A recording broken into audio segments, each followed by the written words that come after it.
Hello students and welcome back to channel Siraj Shaikh digitally. आज financial management का new topic start करें जिसका नाम है कैपिटल स्ट्रक्चर। स्टार्ट करेंगे आज से क्लास।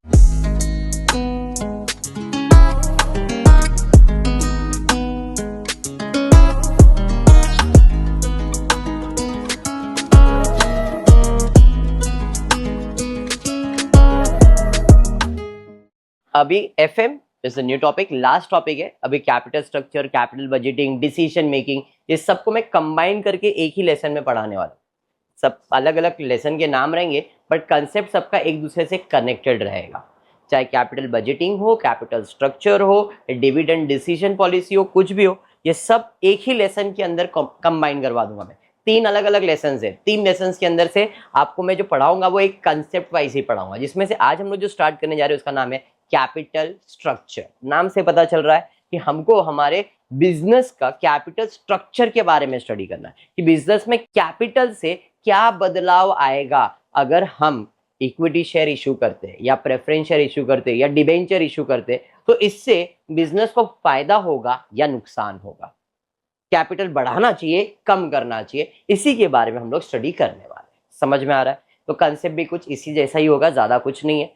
अभी ये जो वीडियो है, ये वीडियो ऑलमोस्ट आप समझो कि 3 साल के बाद या 2 साल के बाद रिकॉर्ड हो रहा है कैपिटल स्ट्रक्चर का, मतलब बहुत पुराना वीडियो रहेगा आपके लिए। अभी इस साल से नया वीडियो रिकॉर्ड हो रहा है, न्यू सिलेबस का ही। ठीक है, स्टार्ट करेंगे। टेक्स्ट बुक में पेज नंबर है 85। पेज नंबर 85 में क्वेश्चन नंबर 1 दिया है।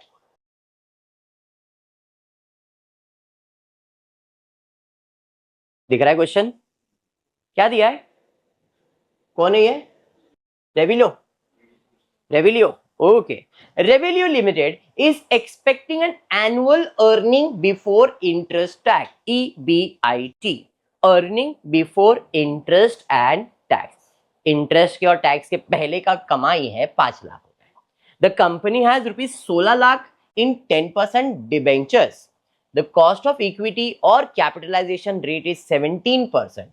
You are required to calculate total value of the company. Also state that overall cost of capital क्या है। सिंपल भाषा में ये है, एक कंपनी है रेविलो लिमिटेड, ये कितना कमा रही है? 5 लाख, और जो 5 लाख कमा रही बिफोर इंटरेस्ट एंड टैक्स है। इसके पास 16 लाख के डिबेंचर्स है। डिबेंचर्स का मतलब एक तरह का लोन लिया हुआ है। किसने? कंपनी ने। अब जब लोन लिया तो लोन पे क्या देना पड़ता है? ब्याज, इंटरेस्ट। तो interest is calculated on debentures. तो ये प्रॉफिट में से डिबेंचर इंटरेस्ट तो निकालना पड़ेगा अपने को, हाँ या नहीं? फिर टैक्स माइनस करना पड़ेगा, फिर जो प्रॉफिट आएगा ये प्रॉफिट मिलता है मालिक को, और मालिक मेरे पास एक ही है, इक्विटी शेयर होल्डर। तो मतलब ईबीआईटी में मैं पहले इंटरेस्ट माइनस कर दूंगा, तो जो प्रॉफिट आएगा ये प्रॉफिट आएगा available to equity share holder. समझ में आया?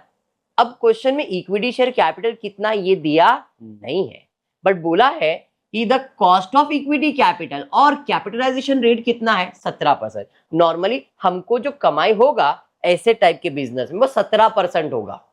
तो मुझे प्रॉफिट तो मालूम ही है, मैंने बताया था ना, 5 लाख में से इंटरेस्ट माइनस करूँ तो प्रॉफिट किसके लिए आएगा? Equity share. तो जो प्रॉफिट आया है वो कितना परसेंट रहेगा?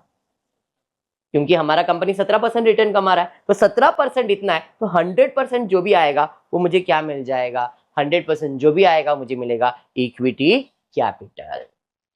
समझा? अब इक्विटी कैपिटल मालूम है, डिबेंचर्स मालूम है, दोनों को प्लस करो तो टोटल वैल्यू ऑफ कंपनी मिल गया। इतना ही काम है। समझा आपको? चलिए तो फिर स्टार्ट करते हैं, सम देखते क्या है। Statement showing value for the company. पहला मैं ईबीआईटी लिख रहा हूं। ईबीआईटी कंपनी का कितना है? 5 लाख रुपए। ईबीआईटी में माइनस करूंगा क्या? अभी बताया मैंने, इंटरेस्ट। कितना इंटरेस्ट माइनस होगा? 16 लाख का 10% यानी कि 1,60,000। 5 लाख में से 1,60,000 माइनस हो जाएगा तो मिलेगा earning available to equity share holder. 5 में से 1,60,000 जाएगा तो 3,40,000 आएगा। कैलकुलेशन वेरी सिंपल, मुझे मिल गया earning available to equity share holder. ये जो अर्निंग है ये कितना परसेंट है? सर को ऐसे मालूम दिया है ना, कॉस्ट ऑफ इक्विटी कैपिटल, तो I can say cost of equity या इक्विटी कैपिटलाइजेशन रेट यानी कि केई इज 17%। केई, के स्टैंड्स फॉर कॉस्ट, इनको इंग्लिश का स्पेलिंग आता नहीं है, हम लोग कॉस्ट सी से लिखते हैं, ये लोग के से लिखते हैं, KOST कॉस्ट, ठीक है। तो कॉस्ट ऑफ इक्विटी KE। अब कॉस्ट ऑफ डिबेंचर लिखने का रहेगा तो लोग क्या लिखेंगे, KD। कॉस्ट ऑफ प्रेफरेंशियल लिखना रहेगा KP। ऐसा कुछ आपने पहले पढ़ा है कॉस्ट ऑफ स्ट्रक्चर में, KE KP KD, अगर आपको गलती से याद हो तो, नहीं तो मेरे को मालूम है याद तो हम लोग ये चीजें रखते नहीं है, खाली रक्षाबंधन याद रखेंगे और फ्रेंडशिप डे। चलिए यहां तक क्लियर है। तो अब मैं बोलूंगा सुजल कि 3,40,000 कितना परसेंट है, कितना परसेंट है? तो अगर 3,40,000 17% है तो 100% कितना, तो क्रॉस मल्टीप्लाई होएगा, 3,40,000 इंटू 100 डिवाइड बाय 17 कर दोगे तो I can get the market value for equity capital which is equals to 20 lakhs। समझ गए? समझा? ये पक्का समझा है? चलिए अब मुझे कैपिटल वैल्यू मिल गया, डिबेंचर वैल्यू मालूम है, मार्केट वैल्यू ऑफ डिबेंचर मालूम है, तो इस तरीके से मुझे मिल जाएगा बिजनेस का, कंपनी का वैल्यू। तो total value for the company will be 36 lakhs। ये समझ में आया? समझा? पक्का? तो किया क्या हमने, यही तो फाइंड किया है, बट करना कुछ और है। कैपिटल स्ट्रक्चर फाइंड करने के लिए कैपिटल स्ट्रक्चर तो मिल गया, अब हम फाइंड करेंगे कि ये कंपनी नॉर्मली कितना कमा रही है, डिवेंचर और इक्विटी दोनों को मिला के। 17% जो था ये सिर्फ इक्विटी शेयर होल्डर के लिए था, अब मेरे मालिक में तो भाई डिवेंचर से भी मैंने लोन लिया हुआ है, तो इस हिसाब से अगर बिजनेस का कैपिटल वैल्यू 36 lakhs है तो हमको फाइंड करना है हम कितना परसेंट कमा रहे हैं। इसी को हम लोग कहते हैं overall cost capital. Overall cost capital it would be EBIT। ये जो 5 लाख कमाया ये दोनों के लिए कमाया आपने, इक्विटी शेयर होल्डर के लिए भी और डिवेंचर के लिए भी कमाया था, तो EBIT divided by value for business into 100। EBIT divide by value for business into 100। समझ में आ गया? खत्म, सम इज कंप्लीटेड। अंडरस्टूड? पक्का? तो this was overall cost of capital. Question में पूछा था also state the overall cost of capital required to calculate total value of the company. Done है? चलिए यहां से कुछ एक नोट लिख के दिया है मैंने।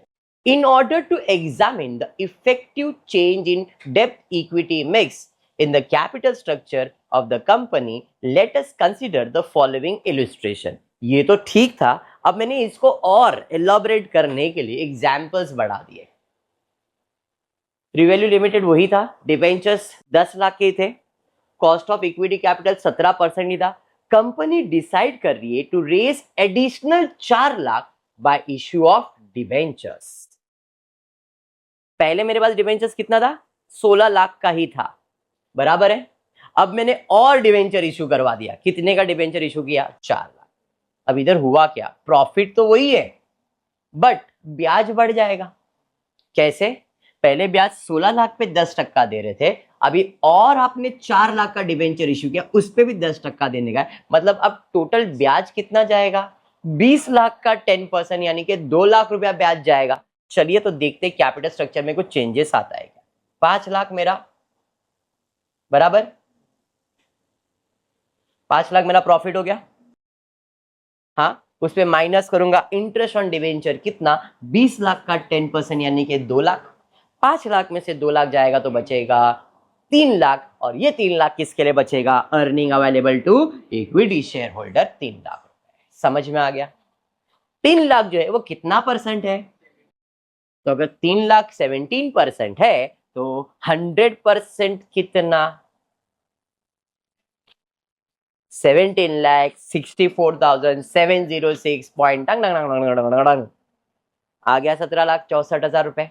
ये मिला कैपिटल वैल्यू। डिवेंचर वैल्यू कितना है, 20 लाख, डिवेंचर कितना है 20 लाख, तो ओवरऑल कैपिटल कितना हो जाएगा, 37,64,000। समझ में आ गया? अब ओवरऑल कैपिटल का कॉस्ट निकालना है तो 5 लाख तो दोनों के लिए था, तो EBIT divide by value into 100।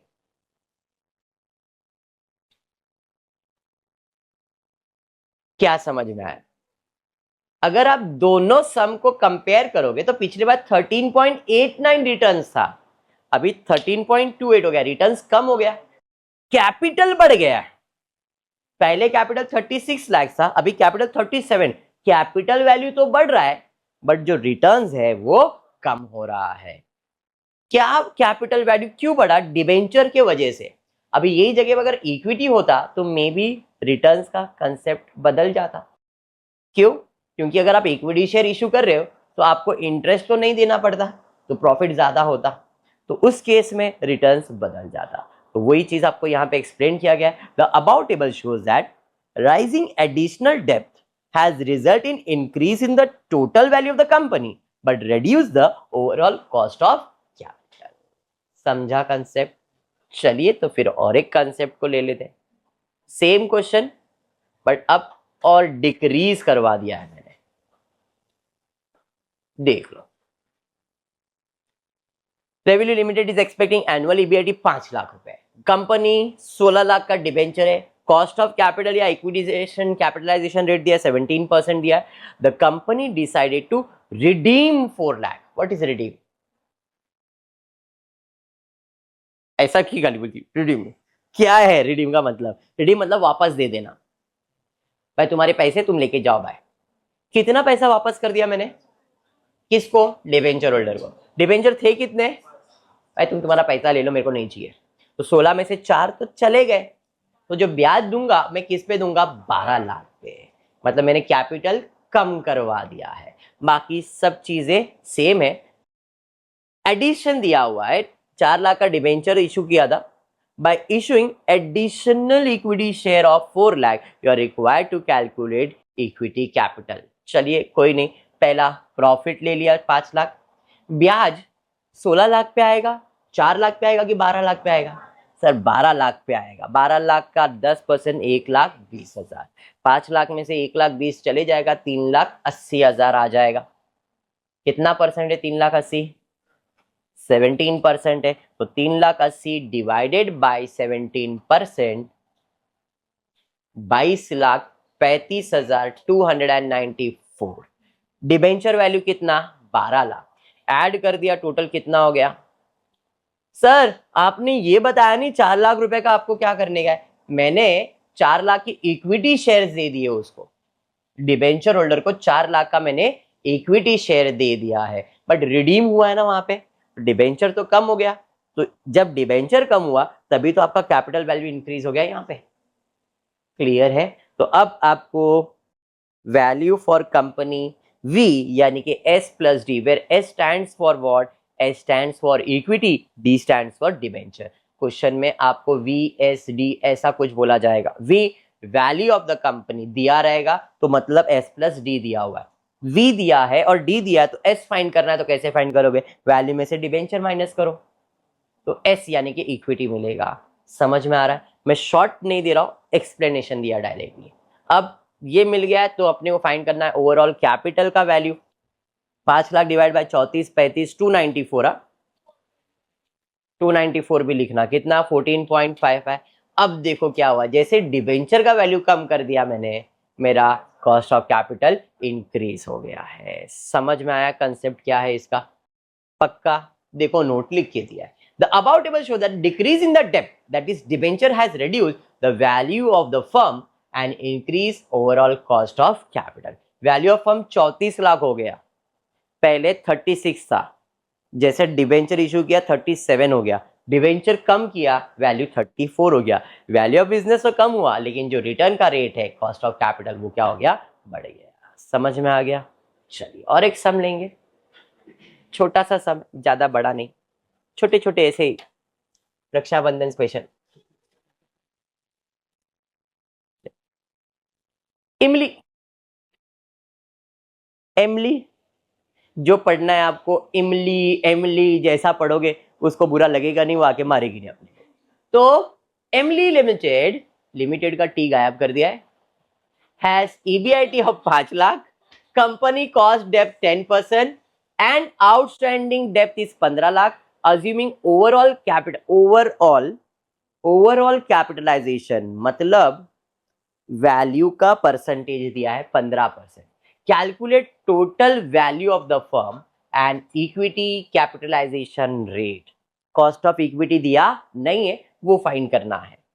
मुझे ईबीआईटी तो मालूम है, चलिए भाई ईबीआईटी मालूम है 5 लाख, डेप्ट 15 लाख का 10% मतलब 1.5 लाख बराबर है। 15 लाख का 10% निकालो कितना आ रहा है।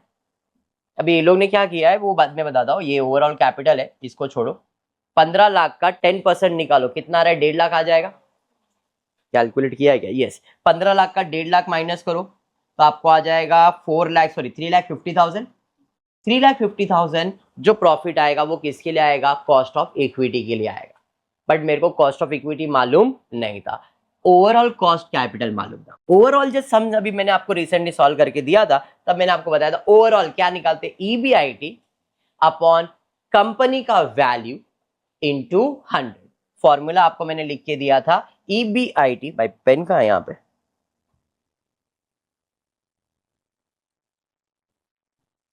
यहाँ पे फॉर्मूला क्या लिख के दिया था, overall cost of capital is equal to EBIT upon value into 100।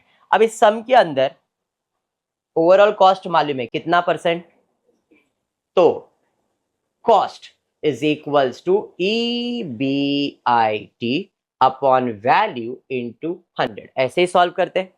Overall cost of capital है यहाँ पे, कॉस्ट ऑफ इक्विटी नहीं, ओवरऑल कॉस्ट है ये, ठीक है। तो हम ये मालूम है मुझे कितना, 15%। ईबीआईटी मालूम है कितना, 5 lakh, divide by value into 100। ये समझा क्या किया मैंने, 100 इधर आ जाएगा, ये इसको इधर रखो या 15 को इधर ले लो, तो मैं value is equals to 5 lakh upon 15 into 100 कर देता हूं। तो 5 लाख अपॉन 15 इंटू 100, तो वैल्यू फॉर द बिजनेस मिल जाएगा कितना, 43,33,333.333। 33,33,333, ये आ गया value for business. 33,33,333.3 value for business. अब 33 लाख वैल्यू का मतलब क्या है, शेयर प्लस डिबेंचर्स, बराबर है। हाँ, डिबेंचर मालूम है कितना है डिबेंचर, तो वैल्यू शेयर प्लस डिबेंचर कितना है, 15 लाख, वैल्यू कितना है 33,33,300। एस निकालना है तो इसको इधर लेके जाओगे, 33,33,000 में से 15 लाख को माइनस करोगे तो अपने को मिल जाएगा 33 लाख में से 15 लाख को माइनस किया तो 18,33,333 मार्केट वैल्यू फॉर इक्विटी। समझ में आ गया? ये क्वेश्चन में क्या बोला था फाइंड करने के लिए, assuming that calculate the total value of the firm 33,33,000 and equity capitalization rate. Equity capitalization rate निकालना है, तो इक्विटी कैपिटलाइजेशन रेट निकालने के लिए मुझे इक्विटी प्रॉफिट चाहिए रहेगा। तो 5 लाख था टोटल प्रॉफिट, उसमें से 1.5 लाख रुपया मैंने माइनस किया तो मुझे मिल गया था 3,50,000। ये जो प्रॉफिट है वो किसके लिए है, इक्विटी शेयर होल्डर के लिए। हाँ, टोटल बिजनेस में मैंने इक्विटी वैल्यू निकाला है, कितना निकाला है, 18 लाख। तो 18,33,333, ये कितना परसेंट है, 100% कैपिटल है।